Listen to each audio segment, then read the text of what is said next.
আমি আছোঁ হাইৱেত এতিয়া 37 নম্বৰ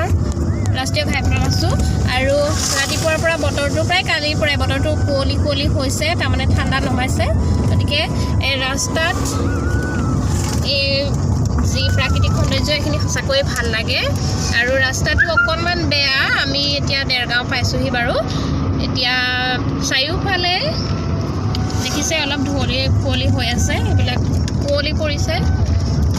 বলক তেতিয়াহ'লে আমি গৈ থাকোঁ আমাৰ গন্তব্যস্থান অভিমুখে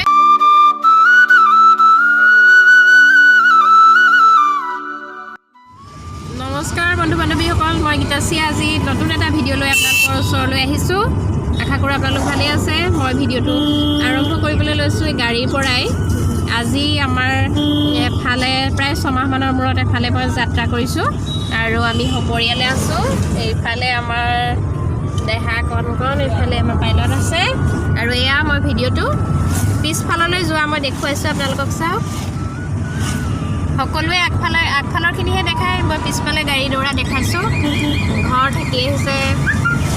গাড়ী থাকি আহিছে মানুহ থাকি আহিছে এয়া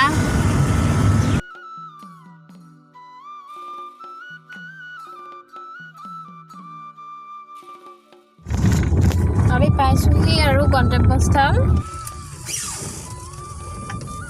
এয়া আমি সোমালোঁ দেই ৰাস্তাত মই পালোহি মই আজি মোৰ মাৰ ঘৰলৈ আহিছোঁ আৰু প্ৰায় 2 ঘণ্টা 2.5 ঘণ্টাৰ ভিতৰত পোৱাহি হয় কিন্তু আমি ৰৈ অহাৰ বাবে বহুত দেৰি হ'ল আবেলিলৈ কিবা এটা আয়োজন আছে আৰু সেয়া মই আপোনালোকক দেখাই যাম ভিডিঅ'টো মোৰ লগত চাই থাকিব আহক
আমাৰ সকাম হৈ গ'ল ভকত গৈ ঘৰ পালেগৈ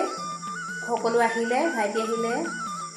ভাই বোৱাৰী আহিলে তাইৰ ঘৰৰ মানুহো আহিলে সকলোকে লগ পালোঁ আজি ভাল লাগিলে বহু দিনৰ মূৰত মই এই অনুষ্ঠানভাগ পালোঁ দেউতাৰ শ্ৰাদ্ধ বছৰীয়া শ্ৰাদ্ধ গতিকে ভকতৰ সংগ পাই পেলাই ভালো লাগিলে গতিকে মই এতিয়া আজিৰ দিনটোৰ ৰাতিপুৱাৰ পৰা বহুত ভাগৰ লাগিছে আৰু ভাল লাগিলে দিনটো আপোনালোকৰ লগত দেখুৱাবলৈ পাই পেলাই গতিকে আমাৰ পৰম্পৰাগত যিখিনি নিয়ম সকলোখিনি মই ভিডিঅ' কৰি পেলাই ভকতৰ আগতো থাকিব পৰা নাই ধন্যবাদ